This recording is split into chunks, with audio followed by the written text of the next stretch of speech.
وكفى والصلاة والسلام على عباده الذين اصطفى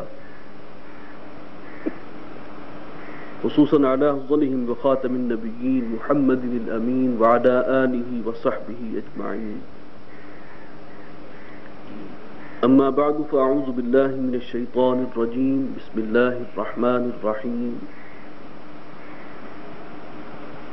هو الذي أرسل رسوله بالهدى ودين الحق ليظهره على الدين كله وكفى بالله شهيدا. محمد رسول الله والذين معه أشداء على الكفار رحماء بينهم تراهم ركعا سجدا يبتغون فضلا من الله ورضوانا سيماهم في وجوههم من أثر السجود. صدق الله العظيم. رب اشرح لي صدري ويسر لي أمري واحلل عقدة من لساني يفقهوا قولي. اللهم ألهمني رشدي وأعذني من شرور نفسي. اللهم أرنا الحق حقا وارزقنا اتباعه وأرنا الباطل باطلا وارزقنا اجتنابه.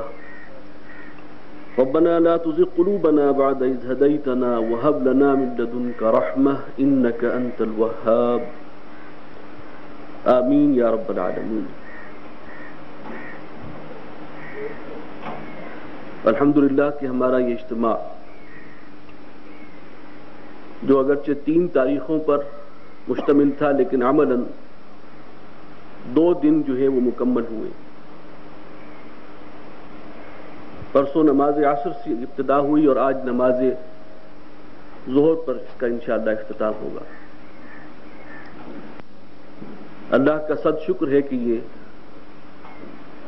بحسن و خوبی بخیر و عافیت اپنے اختتام کو پہنچ رہا ہے. اور جیسے کہ میں نے پہلے بھی عرض کیا تھا کہ جو خیر بھی ہمیں ملے اس پر اللہ کا شکر واجب.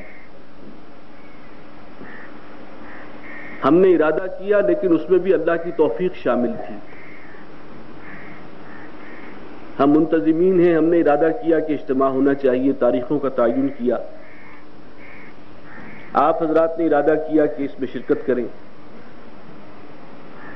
لیکن یہ سب کچھ تبھی ممکن تھا اور ممکن ہوا کہ اس میں اللہ کی توفیق شامل ہوئی.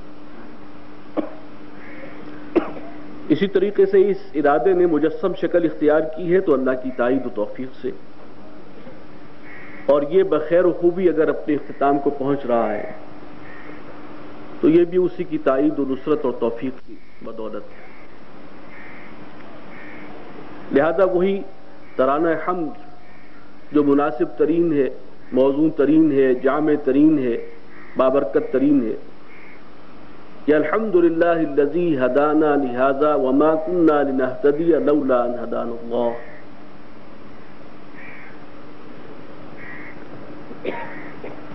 اجتماع کے جو افتتاحی سیشن تھا اس سے گفتگو کے دوران میں نے 2 مقاصد کا تعین کیا تھا بنیادی طور پر. نمبر 1 یہ ہے کہ اپنے دینی و تحریکی فکر کی تازگی، اس کا اعادہ، اس سبق کو دوبارہ یاد کرنا، دہرانا، ریفریش کرنا. الحمدللہ کہ یہ بہت احسن طریقے سے ہوا. دینی و تحریک فکر، ان کی اساسات، ان سے متعلق جو دیگر اہم مباحث ہیں، ایمان و جہاد، انقلابی لاہ عمل، انفاق فی سبیل اللہ، غرضے کے ہر گوشے پر الحمدللہ یہاں پر گفتگو ہوئی. اور جو تقاریر ہوئی ہیں وہ صرف علمی اور فکری ہی نہیں تھی، جذبہ و جوش کو مہمیز دینے والے موضوعات بھی تھے اور تقاریر بھی تھی. گویا جو بھی مقصد تھا وہ ہمہ جہت پہلو سے الحمدللہ کہ پورا ہوا. ہمارے جو مقررین اور مدرسین ہیں انہوں نے بھی موضوع کا حق ادا کرنے میں کوئی دقیقہ فروگزاشت نہیں کیا، لہذا ان کا بھی شکریہ ہم سب پر واجب ہے. آپ نے یہ بھی نوٹ کیا ہوگا کہ مقررین میں کراچی سے لے کر پشاور تک ہر علاقے کی نمائندگی موجود تھی، جس سے الحمدللہ یہ تاثر ملتا ہے اور یہ حوصلہ ہوتا ہے کہ یہ سبق اب پورے پاکستان میں ہمارے ساتھیوں کو ازبر ہو گیا اور وہ اسے بڑی عمدگی سے آگے بیان کرنے پر بھی قادر ہے۔ یہ سب کچھ اللہ ہی کی تائید و توفیق سے۔ انداز اور اسلوب بیان تو مختلف ہوتے ہیں، ہر گلیلا رنگ و بوئے دیگر است، کسی میں استدلالی اور علمی رنگ غالب ہے، کسی کا بیان، اس کا دلسوز انداز جو ہے وہ دل کے تاروں کو چھیڑنے کی صلاحیت سے موصوف ہے، اور کسی کی تقریر ولولہ اور جذبے کو اجاگر کرنے کا موجب بنتی ہے، اور کچھ ایسے بھی ہیں جن کا خطاب ان سب کا ایک حسین امتزاج ہے۔ قدر مشترک جو ہے وہ یہ ہے کہ ایک ہی دینی فکر ہے، اور سب سے زیادہ قابل اطمینان بات یہ ہے کہ یہ فکر قرآن و سنت کے محکمات پر مشتمل ہے۔ ان کی طرف توجہ دلائی، اللہ نے ایک شخص کو سبب بنایا، ان کے لیے دعا کرتے رہنا، ان کے لیے احسان مندی کے جذبات ہونا ہم سب کے لیے یہ ضروری ہے، لیکن یہ کہ اب اللہ نے جوڑا ہے اور یہ فکر اپنی جگہ بے پناہ قوت رکھتی ہے۔ یہ بہت الگ اسباب ہے، الگ موضوع ہے کہ کیوں تنظیم میں ابھی زیادہ لوگ شامل نہیں ہوئے، لیکن اس میں کوئی شبہ نہیں کہ یہ فکر چونکہ قرآن و حدیث اور سنت کے اساسات پر مشتمل ہے، بہت مضبوط ہے، بہت اثر انگیز ہے، بہت قوت کی حامل ہے۔ دوسرا مقصد جو میں نے بیان کیا تھا، چونکہ بہت سے ساتھی بعد میں آئے ہیں، اس دفعہ یہ معاملہ ہوا ہے کہ اس افتتاحی سیشن میں حاضری پوری نہیں تھی، بہرکیف اسی لیے میں چند باتوں کا اعادہ بھی کر رہا ہوں کہ اس اجتماع کا ایک اہم مقصد یہ ہے کہ جو ہم مقصد، ہم سفر، ہم قافلہ ساتھی ہیں، انہیں ایک جگہ باہم ملاقات اور باہم متعارف ہونے کا موقع مل جائے۔ اس سے بھی حوصلہ بنتا ہے، ہمت افزائی ہوتی ہے کہ اگر میں نے ٹکر لی ہے معاشرے سے، طاغوتی نظام سے، عزم کیا ہے کہ اب میں خود بھی اللہ اور رسول کی اطاعت کے رستے پر چلوں گا اور اسی دعوت کو، قرآن کے انقلابی پیغام کو عام بھی کروں گا اور دین کی اقامت کے لیے جدوجہد کروں گا، غلبہ و اقامت کے لیے، تو میں اکیلا نہیں ہوں، پاکستان بھر سے میرے ساتھ شریک ہیں اور ساتھی اسی نیک مقصد میں، اور ان سے متعارف ہونے کے نتیجے میں جو اصل شے مطلوب ہے، جس کے لیے حضور صلی اللہ علیہ وسلم نے تاکید فرمائی کہ تم میں سے کوئی شخص مومن نہیں ہو سکتا جب تک کہ ایک دوسرے سے تم محبت نہ کرو، بلکہ آغاز یہاں سے ہوتا ہے، تم جنت میں داخل نہیں ہو سکتے جب تک کہ صاحب ایمان نہ ہو، لا تدخلوا الجنت حتى تؤمنوا ولا تؤمنوا حتى تحابوا، اور تم ایمان کے درجے کو نہیں پہنچ سکتے جب تک کہ باہم تمہارے اندر محبت پیدا نہ ہو۔ اولا ادلکم علی شیء اذا فعلتموه تحاببتم، تو کیا میں تمہاری رہنمائی کروں اس شے کی جانب کہ اگر تم اس پر کاربند ہو جاؤ، اس کا اہتمام کرو، اس کو کثرت سے اختیار کرو، تو محبت پیدا ہوگی تمہارے مابین، اور وہ ہے افشوا السلام بینکم، آپس میں سلام کو زیادہ سے زیادہ عام کرو۔ تو یہ باہمی محبت کا ایک موقع تھا کہ جو میسر آیا، اگرچہ فارغ اوقات کم تھے، لیکن پھر بھی میں سمجھتا ہوں کہ رفقا نے اس سے یقیناً فائدہ اٹھایا ہوگا۔ ان مقاصد ہی کے حوالے سے میں نے ایک بات عرض کی تھی کہ ایک تقاضا ہے ہم سے، اور وہ یہ کہ سمع و طاعت پر مبنی یہ تنظیم ہے، بیعت سمع و طاعت پر مبنی، تو اس میں ڈسپلن کا، نظم و ضبط کا بھرپور مظاہرے کا بھی ہمیں موقع مل رہا ہے۔ اس کی ٹریننگ بھی جو ہے وہ ایک درجے میں یہاں پر ہو سکتی ہے، اور اس سے بھی ہمیں فائدہ اٹھانا چاہیے۔ یہاں میں محسوس کرتا ہوں کہ کسی درجے میں کمی رہی، اور یہ وہ گوشہ ہے کہ جس میں مزید امپروومنٹ کی ضرورت ہے اور مزید توجہ کی ضرورت ہے۔ بہرحال مایوسی یا حوصلہ شکنی کا کوئی مقام نہیں ہے۔ الحمدللہ بحیثیت مجموعی یہ اجتماع بہت مفید، مؤثر اور بھرپور رہا۔ دوسرا حصہ میری گفتگو کا یہ ہے کہ جہاں تک اس سبق کا تعلق ہے جو آپ نے پھر اثر نو اس کا اعادہ کیا، مجھے مزید کوئی بات نہیں کہنی، الحمدللہ سب گوشے واضح ہو چکے، لیکن چند چیزوں کو ایمفیسائز کرنا ہے۔ اسی کے لیے میں نے یہ آیات تلاوت کی ہیں، سورہ فتح کی آخری 2 آیات، بلکہ دوسری آیت پوری تلاوت نہیں کی ہے۔ مشن ہمارے سامنے واضح ہے، هو الذی ارسل رسولہ بالہدی والدین الحق لیظہرہ علی الدین کلہ۔ اس آیت کے حوالے سے حضور صلی اللہ علیہ وسلم کا مقصد بعثت، آپ کا خصوصی مشن سامنے آیا، وہ ہم پر واضح ہے۔ اسی مشن کے حوالے سے ہم جمع ہوئے ہیں اس کی تکمیل کے لیے۔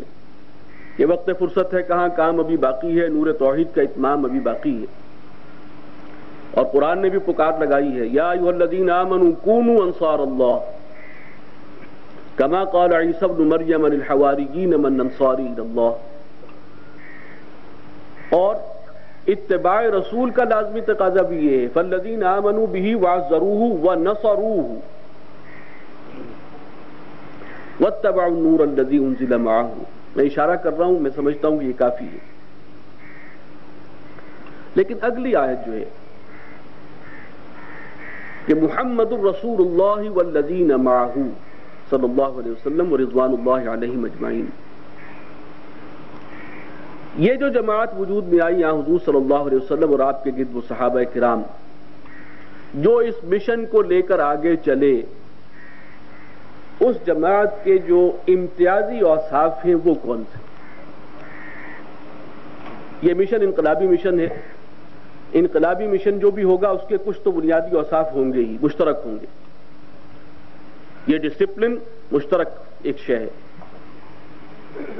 فوج میں بھی ہوتا ہے، لیکن امتیازی شے اس مشن کی جو حضور صلی اللہ علیہ وسلم اور آپ کے صحابہ جس راہ میں لگے، 23 برس آپ نے کھپائے ہیں صلی اللہ علیہ وسلم، تو اس جماعت، وہ انقلابی جماعت جو ہے، اس کے امتیازی اوصاف یہاں بیان ہو رہے ہیں، ورنہ اور اوصاف تو بہت سے۔ اشداء علی الکفار رحماء بینہم، کافروں کے مقابلے میں انتہائی شدید، آہنی چٹان، اور آپس میں انتہائی رحم دل، شفیق، نرم خو، نرم چارہ۔ کیونکہ اسی کے مقابل میں سورہ مائدہ میں جو الفاظ آئے ہیں، اذلۃ علی المؤمنین اعزۃ علی الکافرین، ترتیب برعکس ہو گئی ہے، لیکن اذلۃ نرم، بالکل بچھے ہوئے اپنے ساتھیوں کے سامنے، اور اعزۃ علی الکافرین، کافروں کے لیے بڑے بھاری ہیں، آہنی چٹان۔ ایک یہ وصف ہے، اور اس کے اندر بھی اس کو جوڑ لیجئے کہ رحماء بینہم والا عنصر جو ہے وہ بہت اہم۔ وہ انقلابی جماعت جو حضور صلی اللہ علیہ وسلم کے مشن کو لے کر آگے بڑھے، وہ آگے نہیں بڑھ سکتی جب تک کہ یہ وصف اس کے اندر پیدا نہ ہو۔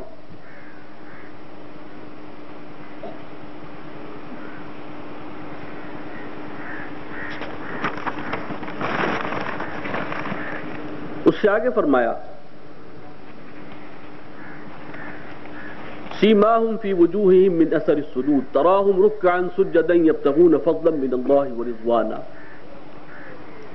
تم دیکھتے ہو کہ وہ رکوع کرتے ہیں، سجدے کرتے ہیں، اور اس کے ذریعے وہ کیا کر رہے ہیں؟ یبتغون فضلا من اللہ ورضوانا، وہ اپنے رب کے فضل اور اس کی رضا کے طالب ہیں۔ اب یہاں پر جو ہے وہ تعلق مع اللہ کی اہمیت سامنے آ رہی ہے۔ سورہ مائدہ میں اس کے لیے الفاظ ہیں یحبہم ویحبونہ، اس کے مقابل میں جو الفاظ آئے ہیں، اللہ تعالیٰ ان سے محبت رکھتا ہے اور کیوں محبت کرتا ہے؟ اس لیے کہ وہ ایسے اعمال کرتے ہیں جو اللہ کو پسند ہے۔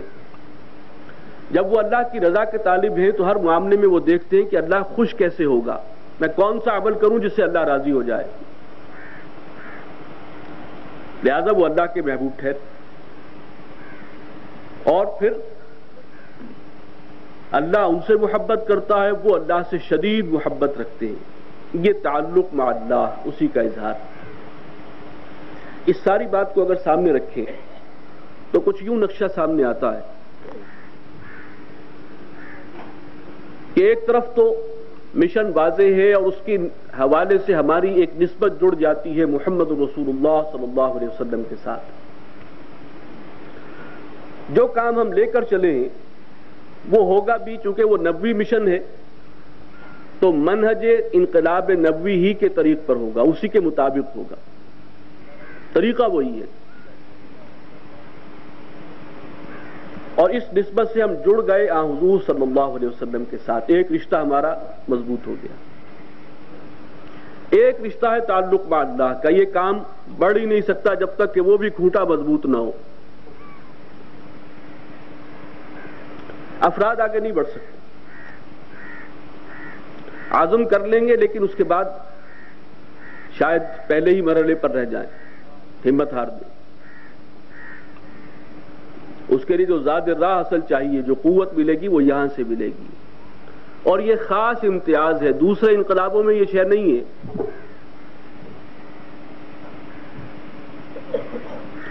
تو یہ کھوٹا یہ ہے، ایک تعلق یہاں سے جڑ گیا، مثلث کے جس طرح تین جو ضلع ہیں۔ اور تیسرا تعلق جو ہے وہ ان افراد کا، اس جماعت کے ارکان کا باہمی تعلق ہے، وہ بھی انتہائی محبت کا، مودت کا اور الفت کا ہونا چاہیے۔ یہ ہے اس جماعت کے امتیازی اوصاف۔ اب اس میں ایک پس جو آیا کہ رحماء بینہم، اس کے مقابل میں اسی تصویر کا دوسرا رخ دکھایا گیا، اشداء علی الکفار، آپس میں انتہائی رحم دل ہیں لیکن کافروں کے حق میں انتہائی شدید۔ اللہ کے ساتھ تعلق کے حوالے سے اس تصویر کا دوسرا رخ کون سا ہے؟ وَمَن يَكْفُرْ بِالطَّاغُوتِ وَيُؤْمِن بِاللَّهِ،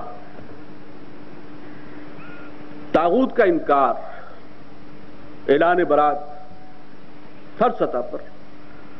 سب سے پہلا طاغوت تو شیطان ہے، نفس ہے، نفس اندر ہے، شیطان موجود ہے، اور وہ معاشرہ ہے جو باطل نظام پر مبنی ہے، مشتمل ہے۔ اور پھر الطاغوت جو ہے وہ خود شیطان لعین ہے، ان کے خلاف ٹکر لینا، ان سب کا انکار، اور پھر اللہ کے ساتھ تعلق۔ یہ تصویر تب مکمل ہوتی ہے۔ وَمَن يَكْفُرْ بِالطَّاغُوتِ وَيُؤْمِن بِاللَّهِ، اسی نسبت سے جو حضور صلی اللہ علیہ وسلم کے ساتھ تعلق ہے اور آپ کے منہج سے،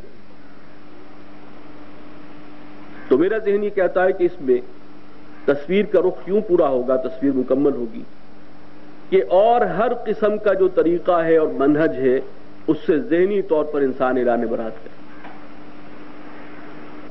مطمئن ہو جائے کہ یہی راستہ ہے، اسوہ رسول یہی ہے۔ لَقَدْ كَانَ لَكُمْ فِي رَسُولِ اللَّهِ أُسْوَةٌ حَسَنَةٌ، کہیں اور دیکھے ہی نہ، ہمیں اس راستے پر چلنا، لمبا نظر آئے، مسافت طویل نظر آئے، بظاہر شروع میں 10 20 30 40 سال کی محنت اور اس کا کوئی پھل نظر نہ آئے، لگے رہنا ہے۔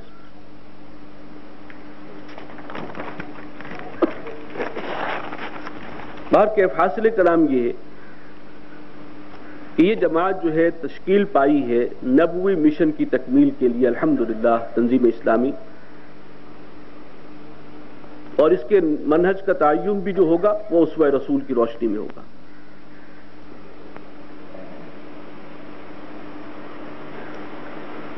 امتیازی اوصاف کے حوالے سے تعلق مع اللہ، اب اس کے ذرائع کون سے ہیں، اس پر کچھ بات میں نے پہلی دفعہ بھی اپنی ابتدائی گفتگو میں کی تھی۔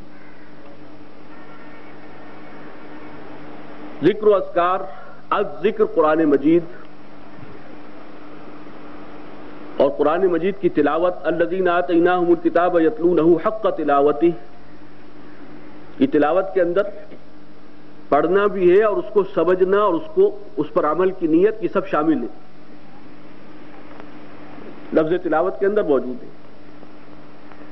اس انداز سے اور اس کے لیے جو اعلیٰ ترین شکل ہے وہ ہے نماز تہجد۔ کیونکہ ابھی ہم خالد محمود عباسی صاحب کی گفتگو میں بھی ایک بات آئی تھی، اچھا اس کی وضاحت ہو جائے۔ مجموعی طور پر ان کی بات سے مجھے اتفاق ہے کہ اس اجتماعی کام کے لیے کچھ انفرادی قربانی بھی بعض اوقات دینی پڑتی،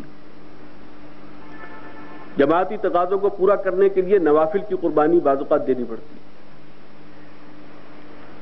لیکن ایک شے جو لازم ہے جسے قرآن نے لازم کیا ہے اور جو حضور صلی اللہ علیہ وسلم نے جتنی شدید جماعتی محنت کی ہے، جدوجہد کی ہے، اس کا کوئی اور تصور نہیں کر سکتا، اور جو آپ کے صحابہ نے کی ہے جنہوں نے اپنے اوپر اس کو لازم سمجھا، اور قرآن نے بھی پھر اس کی تائید کر دی، وہ ہے کوشش اس کی ہونی چاہیے۔ تعلق مع اللہ کا اصل ذریعہ وہ ہے، ٹھیک ہے آپ نماز کے ساتھ اور نوافل چھوڑ دیجیے، اس کا انکار، اس کو نگیٹ نہیں کر سکتے، اس کی اہمیت کو کم نہیں کر سکتے، اس لیے کہ بعد میں بھی جو آیات اتری ہے اس میں بھی یہی کہا نا کہ فَقْرَؤْا مَا تَيَسَّرَ مِنْهُ، پہلے جو حضور صلی اللہ علیہ وسلم پر اللہ تعالیٰ نے ان پر فرض کیا تھا کہ نصف شب یا اس سے کوئی زائد یا اس سے کم، نصفہ او انقص منہ قلیلا وزد علیہ ورتل القرآن ترتیلا، اور آپ کے ساتھ صحابہ کی ایک جماعت بھی جو اصل جانثار تھے وہ بھی شریک تھے اس کے اندر۔ بعد میں اس میں جو تسہیل کی گئی ہے وہاں بھی یہ نہیں کہا کہ اب اس کو چھوڑ دو، فَقْرَؤْا مَا تَيَسَّرَ مِنْهُ، اب پڑھ لیا کرو جتنا تمہیں آسانی سے میسر ہو۔ وہ قید نصف شب کی اور ایک تہائی یا دو تہائی کی وہ ختم کر، اور اس کے ساتھ ساتھ پھر فرض نماز جو ہے اس کا اہتمام۔ تو تعلق مع اللہ کے ضمن میں وہ بہت اہم شے ہے، اور اس کے ساتھ پھر ذکر و اذکار جس میں کوئی اضافی وقت نہیں لگتا، اٹھتے بیٹھتے، اور یہ تو تلقین ہے، میں وہ آیت آپ کو سنا چکا ہوں کہ نماز کل ذکر ہے، لیکن فرمایا کہ اس کے بعد بھی ذکر جاری رکھو۔ فَإِذَا قَضَيْتُمُ الصَّلَاةَ فَاذْكُرُوا اللَّهَ قِيَامًا وَقُعُودًا وَعَلَى جُنُوبِكُمْ، اور یا ایھا الذین آمنوا اذا لقیتم فئۃ فاثبتوا واذکروا اللہ کثیرا، اگر مڑ بھیڑ ہو جائے دشمن سے میدان جنگ میں تو ثابت قدم رہو اور زبان پر اللہ کا ذکر ہو، اس میں تو کچھ نہیں جاتا۔ اس کا انکار یا اس کو غیر اہم سمجھنا بھی ہمارا اپنا نقصان ہے۔ تو جتنا زیادہ سے، اور جو مسنون اذکار ہیں اصل میں تو وہ ہے، جب منہج نبوی کو ہم نے ہر پہلو سے اختیار کرنا ہے تو وہ اذکار مسنونہ وہ ہیں جنہیں پکڑنے کی ضرورت ہے۔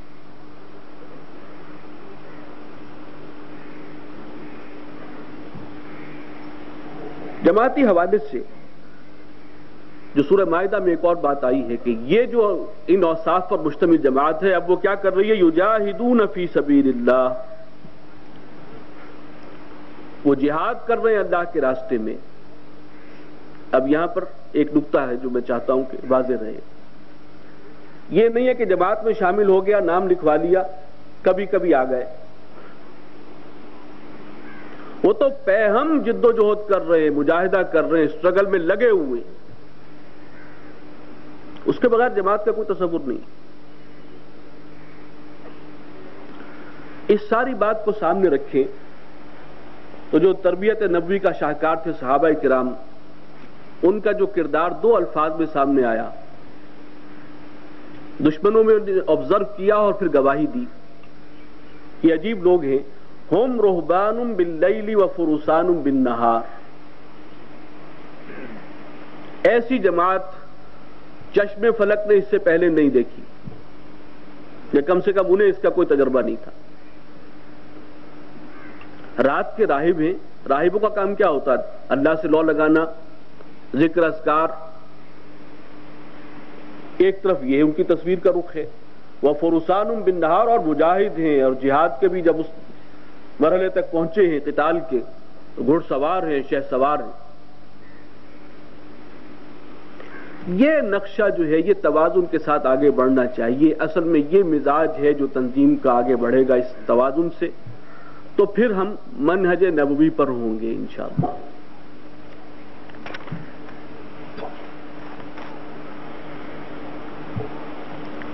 سم و طاعت کے حوالے سے اور جماعتی جدوجہد کے حوالے سے میں عرض کروں گا، جماعت میں شامل ہونے کا مفہوم کیا ہے؟ پچھلے دنوں کیونکہ میں نے تنظیمی وزٹس کیے ہیں پاکستان کے مختلف علاقوں میں، رفقا سے گفتگو کا موقع ملا، اور ہر موقع پر ظاہر بات ہے کہ توقع کی جاتی تھی کہ میں بھی کوئی بات کہوں، تو اسی گفتگو کے دوران ایک تمثیل جو ہے جو پہلے بھی تھی اس کے کچھ اور ڈائمنشن سامنے آئے۔ جماعتی زندگی کے لیے بہترین مثال جو ہے وہ با جماعت نماز کا جو نظام ہے وہ اللہ نے ہمیں دیا۔ سم و طاعت بھی اسی سے سمجھ میں آتی ہے، ایک امام، ایک امیر، اور باقی سب ڈسپلن کے پابند۔ اس کی کیا لمٹس ہیں وہ سب کی سب اس کے اندر موجود ہیں، یہ میرا موضوع نہیں ہے، میں دوسرے پہلو کی طرف آ رہا ہوں۔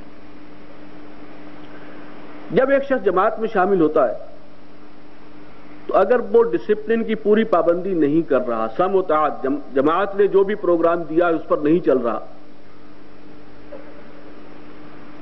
تو در حقیقت وہ جماعت میں نہیں ہے۔ کیوں؟ با جماعت نماز میں جب ایک شخص نیت کرتا ہے امام کے پیچھے، اگر فرض کریں وہ نیت کر کے بس کھڑا ہو جائے، نہ رکوع میں جانے کو تیار ہو، نہ سجدہ کرنے پر آمادہ ہو، تو کون مانے گا کہ وہ با جماعت نماز پڑھ رہا ہے؟ سم و طاعت یعنی جو بھی ڈسپلن دیا گیا، جو اجتماعات کا نظام ہے، جہاں کہا گیا آپ پہنچو، آؤ، یہ پروگرام ہے، اس کے لیے پہنچنا ہے، اس کی پابندی تو منیمم تقاضا ہے۔ ایک شخص اس کے اندر شریک ہوتا ہے کہ جب بلایا گیا تو آ گیا، جب کہا محفل برخاست ہوئی چلا گیا، یہ وہ ہے کہ جو لازمی ہے، اس کے بغیر کوئی تصور نہیں ہے باجماعت ہونے کا۔ اچھا اس میں خود کچھ نہیں کر رہا اور کچھ کنٹریبیوٹ نہیں کر رہا، صرف حاضر ہو جاتا ہے، ڈسپلن کی پابندی کر رہا ہے، تب بھی فقہی طور پر، قانونی طور پر اس کی جماعت ہو جائے گی۔ جیسے کہ ایک شخص اگر امام کے پیچھے نیت باندھ کے کھڑا ہو جائے اور رکوع و سجدہ سب اس کے ساتھ کرے، اس کے پیچھے پیچھے چلتا رہے، وہ زبان سے ایک لفظ بھی نہ نکالے، تو کم سے کم فقہ حنفی کی روح سے اس کی جماعت جو ہے وہ ہو گئی۔ لیکن یہ منیمم ہے، لیکن نماز کے فوائد سے وہ محروم ہے۔ جب تک کہ وہ اپنا بھی کنٹریبیوٹ نہیں کر رہا، تسبیحات نہیں کر رہا، وہ خلوص، تعلق مع اللہ، وہ توجہ، وہ لگن جو ہونی چاہیے، جو اسے کرنی تھی۔ امام تو خود نماز پڑھ رہا ہے، وہ پڑھا رہا ہے، اور یہ چیزیں اپنے حصے کی وہ بھی کر رہا ہے، تو جب تک اس جماعتی ایکٹیویٹی میں آپ شامل نہیں ہیں اور وہ جہاد میں شامل نہیں ہیں، عمل دعوت، تو اصل میں حق ادا نہیں ہو رہا کسی بھی درجے میں۔ تو اس بات کو ذہن میں پلے باندھ دیجیے۔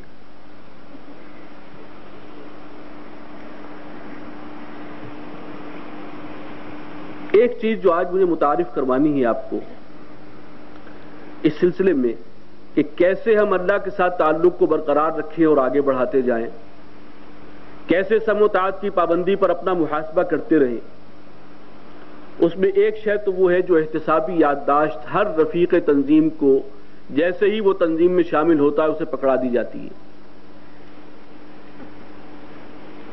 یہ اس کے لیے بہت ہیلپ فل ہے۔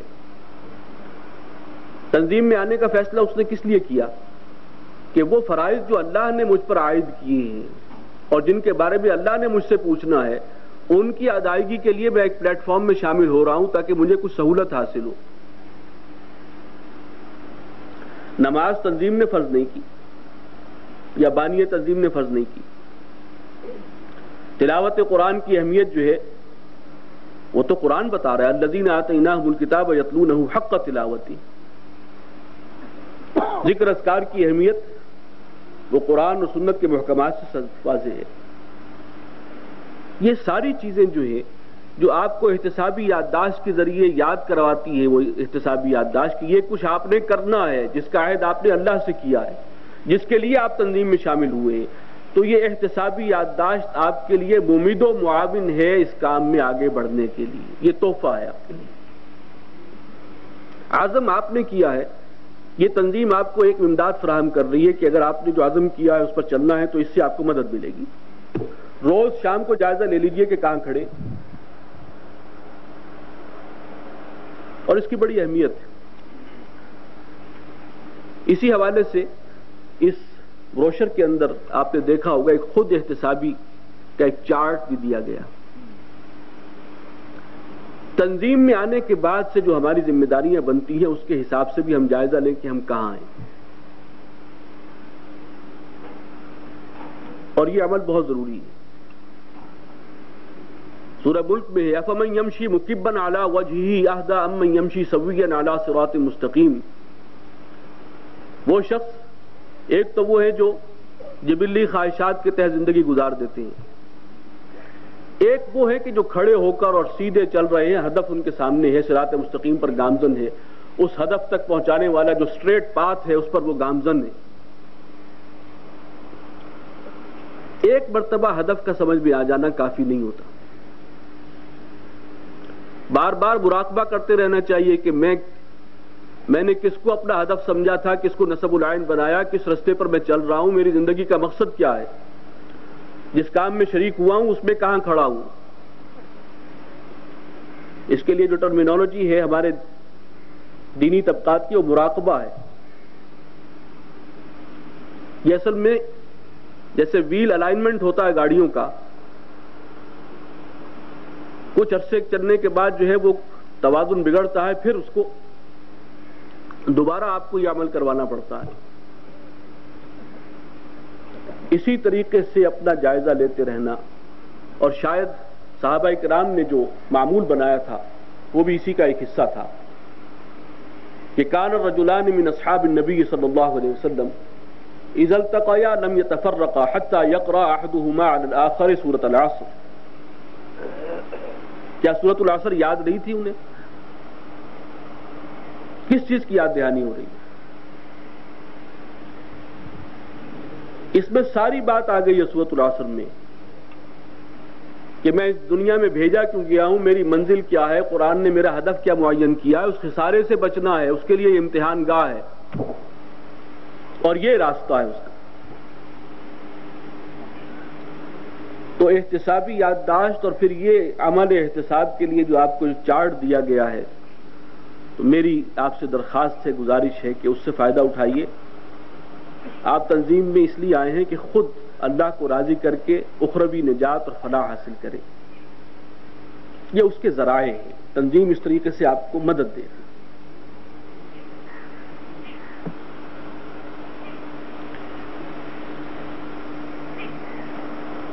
اسی حوالے سے ایک اور بات، اس کو آپ مشورہ سمجھیے،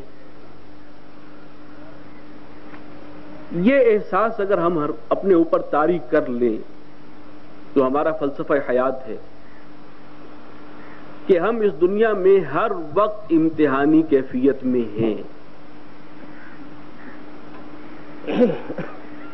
تو بہت سے مسائل حل ہو سکتے ہیں۔ یہ سورۃ العصر کا جو مذاکرہ تھا اس کا تعلق اس سے بھی جڑ رہا ہے۔ میرا اصل نصب العین اللہ کی رضا ہے۔ اس وقت میں جہاں پر کھڑا ہوں دو راہ میرے سامنے آیا ہے، کون سا راستہ ہے جس میں اللہ کی رضا ہے، اللہ مجھ سے کیا ایکسپیکٹ کر رہا ہے اس وقت، میں اس سچویشن میں ہوں، میں اس کیفیت میں ہوں، اس امتحان سے دوچار ہوں۔ کوئی ناکامی آئے تب، کامیابی حاصل ہو تب، مشکل ہو آسانی ہو، کوئی گھریلو مسئلہ ہو، کوئی خاندانی مسئلہ ہو، کوئی برادری کا مسئلہ ہو، اجتماعی مسائل ہو، تنظیمی مسائل ہو، ہر شخص اپنے آپ کو یہ دیکھے کہ آج میں جہاں کھڑا ہوں اللہ مجھ سے کیا ایکسپیکٹ کر رہا ہے۔ میں اس وقت امتحان گاہ میں ہوں۔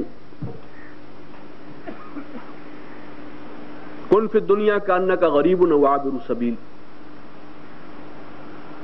حضور صلی اللہ علیہ وسلم نے بڑے مختلف اسالیب میں اس حقیقت کو واضح کیا. دنیا میں ایسے رہو جیسے اجنبی ہو، یعنی منزل یہ نہیں ہے، منزل آخرت ہے. تم راہ گزر میں ہو،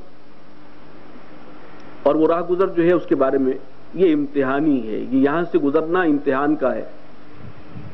اس کیفیت کو ہر وقت انسان طاری رکھے اور ہر حال میں اسی حوالے سے غور کرے اور اپنا جو ہے دائیں عمل مرتب کرے.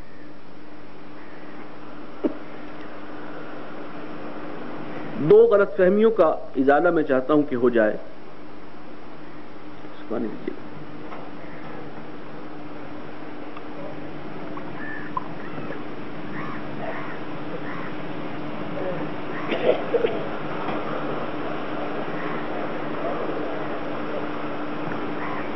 ایک یہ ہے کہ دعوت کے لیے اب وقت بہت مشکل ہے. دعوت کا کام ایک اعتبار سے درست ہے کہ جتنا مشکل اب ہو رہا ہے اور بتدریج ہوتا جا رہا ہے، مشکلات تو بڑھ رہی، لیکن ایک دوسرا پہلو بھی ہے، اس پر بھی غور کیجیے گا کہ یہ حالات جتنے مسلمانوں کے لیے مشکل ہو رہے ہیں، دعوت کے لیے میدان زیادہ ہموار ہو رہا ہے. مسلمان کو مسلمان کر دیا طوفان مغرب نے. وہ جو ویسٹ کا ایک ہمارے اوپر ایک رعب تھا اور ہم اس مرعوبیت کا شکار تھے کہ وہاں عدل ہے، انصاف ہے، اخلاقی وہاں پر ویلیوز ہیں، وہ متمدن لوگ ہیں، وہ بڑے غیر جانبدار قسم کے لوگ ہیں. وہ تو ہمیں بھی آئی ایم ایف اور ورلڈ بینک والے مشورہ دیتے ہیں، اس لیے دیتے ہیں کہ ہماری اصلاح ہو جائے. ہم بالکل ہی ناسمجھ بچوں کی مانند ہیں کہ جو ہمارے پاس وسائل ہیں ہم انہیں صحیح طور پر استعمال کرنے کے قابل نہیں ہیں. وہ بیچارے تو آ کے ہمیں مشورے دیتے ہیں ہماری بہتری کی خاطر. یہ سارے تصورات جو ہیں الحمدللہ کہ ان کی عمارت اس وقت بالکل منہدم ہو چکی ہے. امریکہ کا اصل روپ جو بہت پہلے دیکھ لیا تھا علامہ اقبال نے کہ چہرہ روشن اندرون چنگیز سے تاریک تر. موجودہ تہذیب و تمدن کا امام امریکہ ہے اور اس کا اصل روپ سامنے آ گیا. اور پھر یہ بھی پتہ چل گیا کہ یہ ساری عالمی طاقتیں جو ہیں اب مسلمانوں کے در پہ ہیں. تو ہم ہیں کون مسلمان؟ مسلمان ہونے کا مطلب کیا ہے جو ہمیں تو نہیں پتا تھا، انہیں معلوم ہے کہ ہمارے پیچھے پڑ گئے. لوگوں میں یہ احساس بڑھ رہا ہے اور اس کا فائدہ ہو رہا ہے.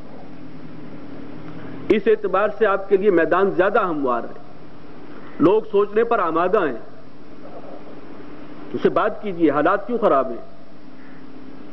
آخر ہم مسلمان ہیں. اسی سوال کے حوالے سے کہ ہیں آج کیوں ذلیل کہ کل تک نہ تھی پسند، گستاخی ہے فرشتہ ہماری جناب میں، یا رحمتیں ہیں تیری اغیار کے کاشانوں پر، برق گرتی ہے تو بیچارے مسلمانوں پر. کیوں ہو رہا ہے؟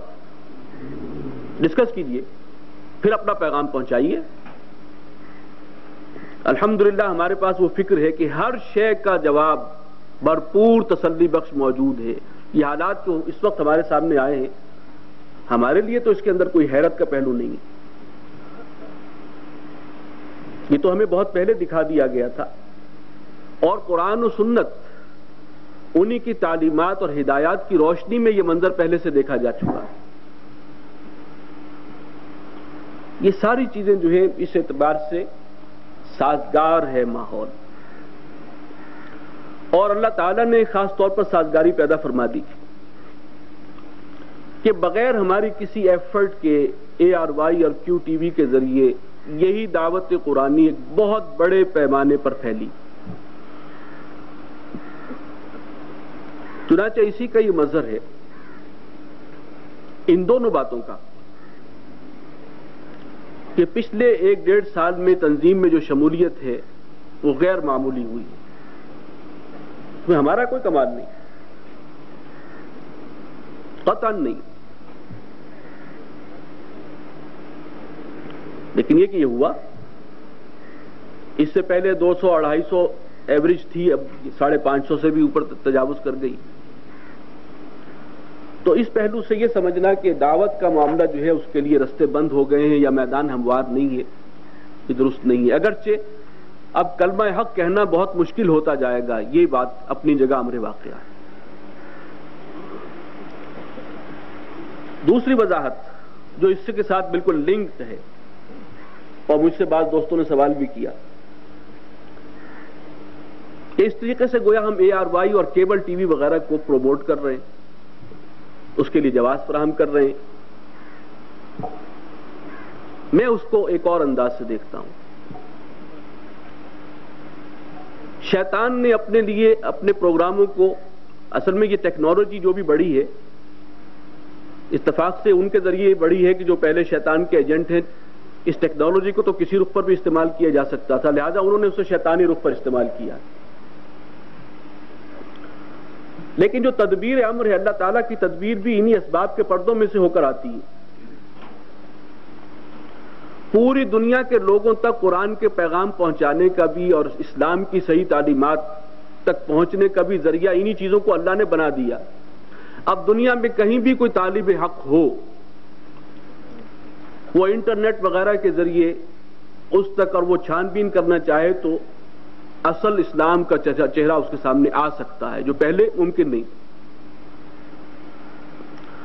تو جو لوگ اس کو کسی اور وجہ سے استعمال کر رہے تھے، ان کے سامنے بھی جب حق بات آتی ہے تو میں تو یہ سمجھوں گا کہ اس سے جو نتیجہ نکلنا چاہیے، یعنی ہم ہرگز یہ پروموٹ نہیں کریں گے کہ ہمارے رفقا اس کو استعمال کریں، قطعاً نہیں۔ یہ ان لوگوں تک بات پہنچانے کا ذریعہ ایک اللہ نے بنا دیا ہے، اور اس کے نتیجے میں ہمیں توقع یہ کرنی چاہیے کہ جب پورا پیغام قرآن کا اور اس کے تقاضے سامنے آ جائیں تو وہ کیبل کو بند کریں، اس سارے سلسلے کو بند کریں، اور اس کو مزید حاصل کرنے کے لیے وہ CDs اور ویڈیوز اور آڈیوز جو ہے وہ لیں۔ یہ دورہ ترجمہ قرآن جو 98 کا ہے، جو ARY پہ چلنا شروع ہوا، اس کے نتیجے میں اس کی وجہ سے سینکڑوں بلکہ ہزاروں آڈیو ویڈیو CDs کے دورہ ترجمہ قرآن کے سیٹ جو ہیں وہ نکلے ہیں۔ لوگ پوچھتے ہیں جی وہ جو چل رہا ہے وہ ہمیں چاہیے۔ وہ لوگ جن کے ہاں آلریڈی ہے، جو اس کے اندر ملوث ہیں، جو اس کو استعمال کر رہے ہیں، ان تک بات پہنچانے کا اللہ نے ایک ذریعہ بنایا ہے۔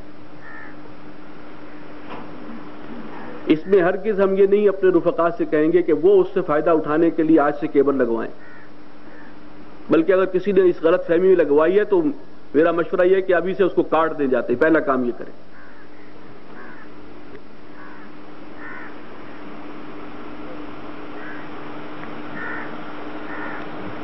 اور آخری بات اس میں جو اب مجھے کرنی ہے وہ یہ ہے کہ وہ بھی اعتصام بحبل اللہ کے حوالے سے اس کی اہمیت اس لیے بھی بہت ہے کہ شیطان ہمارا سب سے بڑا دشمن ہے۔ ابھی خالد محمود عباسی صاحب کی جو گفتگو ہوئی تھی اس کا آخری حصہ بھی یہی تھا، وَإِمَّا يَنزَغَنَّكَ مِنَ الشَّيْطَانِ نَزْغٌ فَاسْتَعِذْ بِاللَّهِ۔ اللہ کو تو تبھی پکار سکیں گے جب اس کے ساتھ ہمارا مضبوط تعلق ہوگا، شیطان کے حملوں سے اپنے آپ کو بچانے کے لیے۔ اس کو قرآن نے کہا کہ ان الشیطان لکم عدو فاتخذوہ عدوا۔ سچی بات یہ ہے کہ اللہ تعالیٰ نے شیطان کو جو اہمیت دی ہے، اس کا تذکرہ جس انداز سے بار بار آیا ہے، ہمیں اس کا احساس نہیں ہے۔ یہ اسی طرح کا معاملہ ہے کہ منافقین کو فکر نہیں ہوتی اپنے ایمان کی پونجی کے ضائع ہونے کی۔ جو صاحب ایمان ہو اس کو دھڑکا لگا رہتا ہے نفاق کا۔ تو ہمیں یہ دیکھنا چاہیے کہ ہم بھی کہیں شیطان کے ٹریپ میں تو نہیں آئے ہوئے جو اس کی طرف سے مطمئن ہے کہ اس کا کوئی حملہ ہم پر کارگر نہیں ہو سکتا۔ وہ بڑی اونچی چیز ہے، یہ ایک الگ موضوع ہے، اس وقت اس پر گفتگو کرنا جو ہے اس کا ٹائم نہیں ہے، وقت نہیں ہے، لیکن جس اہمیت سے اللہ نے ذکر کیا ہے اور اس کی کچھ ترجمانی جو ہے اقبال نے بھی بہت عمدگی سے کی ہے، اس کے مقام کو اقبال نے بہت عمدہ طریقے سے سمجھا، اس لیے کہ وہ قرآن کو سمجھا تو اس کو بھی سمجھ لیا۔ لیکن ان الشیطان لکم عدو، جان لو شیطان تمہارا دشمن ہے، ازلی دشمن ہے، فاتخذوہ عدوا، اسے اپنا دشمن ہی سمجھو، تم بھی اس کے ساتھ دشمنی کرو۔ ہر مرحلے پر انسان جو ہے وہ جائزہ لیتا رہے۔ اور اس کا جو راستہ ہمیں بتایا اس کو اختیار کریں، فوراً جب محسوس کریں اس کے وار کیسے ہوتے ہیں، دنیا میں ہمیں الجھا دے گا ان مصروفیات میں، ابھی اس سے فارغ ہو جاؤں، یہ کام پورا کر لوں، تنظیم میں تو آ ہی گیا ہوں، اگلے 3-4 سال کی پلاننگ پوری ہو جائے پھر اس طرف بھی توجہ دوں گا، اور پھر جب الجھا دیا دنیا میں تو پھر وہ واپس آنا آسان نہیں ہے۔ اسی طریقے سے یہ ہے کہ بات تو سمجھ کر آئے تھے لیکن کسی ایک ساتھی یا کسی ایک اپنے سے اوپر نقیب یا امیر کی بات سے، رویے سے دل برداشتہ ہو کر، جب انسان دل برداشتہ ہوتا ہے تو شیطان مورچہ لگا لیتا ہے، پھر اس کو وہ کچھ تلقین کرتا ہے، وہ کچھ سجھاتا ہے کہ پھر اس کے پاس محسوس کرتا ہے کہ اب اس جماعت میں اور اس کام میں مزید میں شامل نہیں رہ سکتا۔ اس کی تو کوشش یہ ہے، اس کا اصل ٹارگٹ ہی وہ ہے کہ جو اس جد و جہد میں لگے ہوئے ہیں۔ ان حملوں سے سب سے پہلے تو یہ کہ ہمیں ادراک ہو کہ اگر ایسا کوئی خیال آ رہا ہے تو یہ شیطانی حملہ ہو سکتا۔ اسی طریقے سے عجب اور تکبر میں مبتلا کر دینا، یہ تو اس کا سب سے کاری وار ہے۔ جو لوگ اس رستے میں آگے بڑھتے ہیں ان کے لیے اس کا سب سے بڑا پھندا یہ ہے۔ اسی طریقے سے غصہ آ رہا ہے کسی کی بات پر، یہاں پر چونکہ دعوت کے حوالے سے یہ بات آئی ہے، وَإِمَّا يَنزَغَنَّكَ مِنَ الشَّيْطَانِ نَزْغٌ، آپ نے ایک بات کہی اور مخالف نے جو ہے وہ آپ کی بات کا جواب ایسے دیا کہ گویا کہ پتھر کھینچ مارا ہے۔ تو آخر غیرت کے بھی کئی لیولز ہیں، تو غیرت کا ایک حصہ اس وقت جوش کھاتا ہے، انسان کے اندر جو ہے ایک ری ایکشن فوری طور پر ہوتا ہے، یہ شیطان کی اکساہٹ ہے۔ تو اس کو کیسے حل کرنا ہے قرآن نے بتا دیا، ہمارے رسول اللہ صلی اللہ علیہ وسلم نے اس کا حل بتا دیا، فاستعذ باللہ، جب بھی محسوس کرو کہیں شیطان نے وار کیا ہے فوراً اعوذ باللہ من الشیطان الرجیم۔ یہ ان ہدایات پر عمل بھی کرنا ہے اصل میں، اور وہ تبھی ہوگا جب ہم ہر وقت یہ احساس رکھیں کہ ہم حالت امتحان میں ہیں، اور یہ جو ابھی میرے اوپر ریئیکشن ہو رہا ہے یہ بھی ایک امتحانی کیفیت ہے، فاستعذ باللہ۔ تو یہ ہے جو خاص طور پر میں نے چاہا کہ اس کا ذکر کر دوں۔ جو باتیں چند میں نے نوٹ کی تھیں وہ تو الحمدللہ مکمل ہو چکی ہیں۔ اب آخر میں اس اجتماع گاہ کے منتظمین کا بھی شکریہ ادا کرنا لازم سمجھتا ہوں،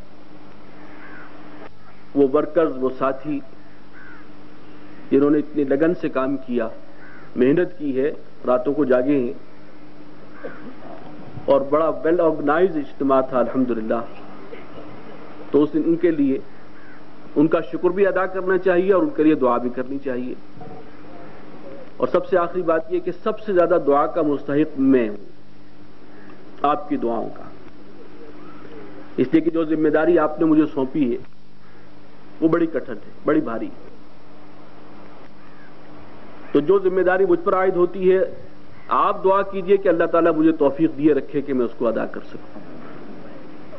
یہ اس تنظیم اور تحریک کے لیے بہت ضروری ہے کہ اللہ شیطان کے حملوں سے محفوظ رکھے اور اس کام پر استقامت عطا کرے، صحیح فیصلے کرنے کی توفیق عطا فرمائے۔ یہی میری آخری گزارش ہے۔ آخری اجتماعی دعا کے لیے میں بانی محترم سے درخواست کروں گا کہ وہ تشریف لائیں۔ وآخر دعوانا ان الحمدللہ رب العالمین، بلکہ اس سے پہلے بیعت کا معاملہ ہو جائے۔ یہ ہمارے اس میں پروگرام کی جو ترتیب ہے جو چھپی ہوئی ہے اس میں بھی شامل تھا کہ اختتامی خطاب کے بعد بیعت کا اہتمام کیا جائے۔ جی پہلے ابھی آپ آ جائیں۔ ہاں ادھر آ جاتے، دعا کے بعد لوگ ایک دم اٹھتے ہیں۔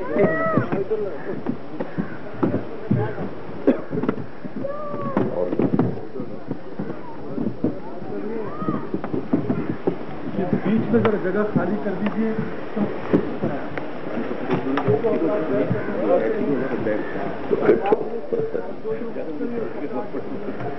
پھر تو بیٹھ کے لیے تو اس کرسی پر تمہیں ہونا چاہیے نا. نہیں میں ادھر اچھا تسلسل میں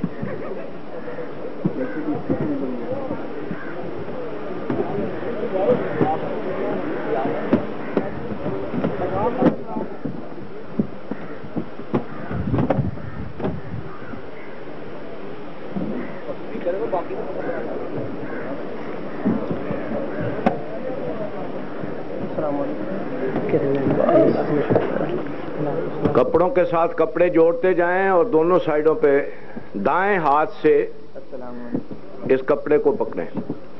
آگے اور وسیع کر لیں اور کپڑے آگے جو ہے اس کے ساتھ باندھ لیں.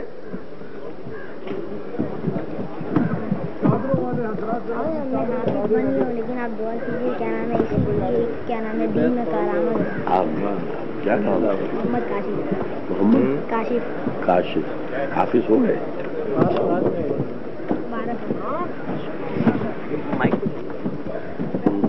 جی لے جائیں مائک.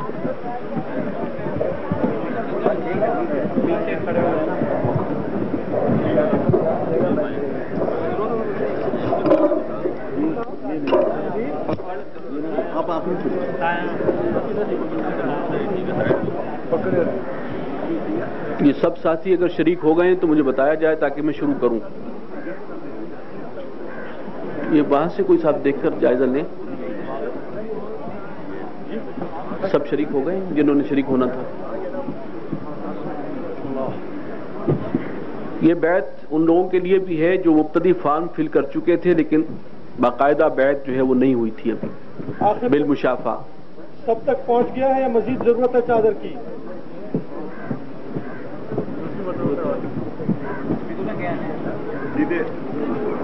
سیدھے ہاتھ سے داہنے ہاتھ سے اس کپڑے کو تھام لیجئے. بس ایک ہاتھ سے تھامنا کافی ہے.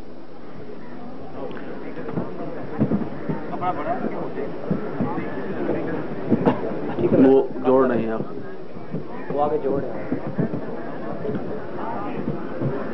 میں بیعت کے الفاظ ادا کروں گا آپ اس کو فالو کریں گے. آپ پیچھے پیچھے پڑھیں گے.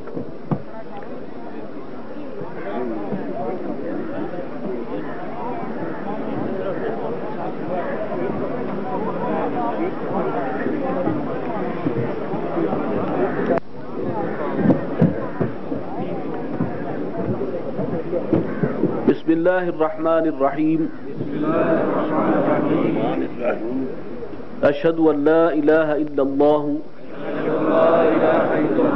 وحدہ لا شریک لہ واشہد ان محمدا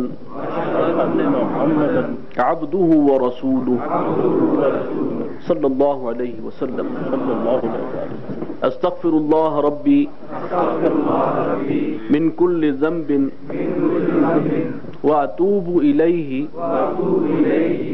توبۃ نصوحا. انی اعاہد اللہ علی ان اہجر کل ما یکرہہ واجاہد فی سبیلہ جہد استطاعتی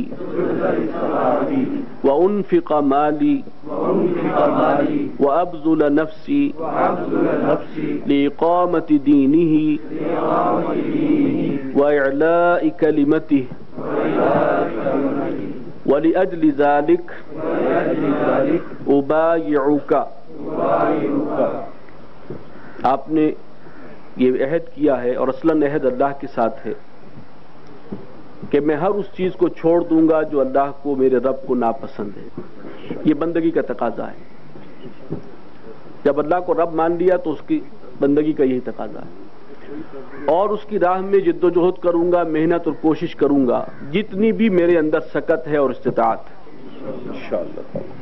اور اس کی صورت یہ ہوگی کہ اپنا مال بھی خرچ کروں گا, اپنا وقت بھی لگاؤں گا, اپنی صلاحیتیں, اوقات اور اپنی استعدادات سب اس میں کھپاؤں گا اور لگاؤں گا. اور اس جد و جہد کا ہدف کیا ہے؟ مقصد یہ ہے کہ اللہ کا دین قائم ہو جائے اور اللہ کا کلمہ سر بلند ہو جائے. اور اس کام میں آپ نے میرے ساتھ تعاون کا جو ہے وہ عہد کیا ہے. اللہ تعالیٰ آپ کو اس پر استقامت عطا فرمائے. آمین.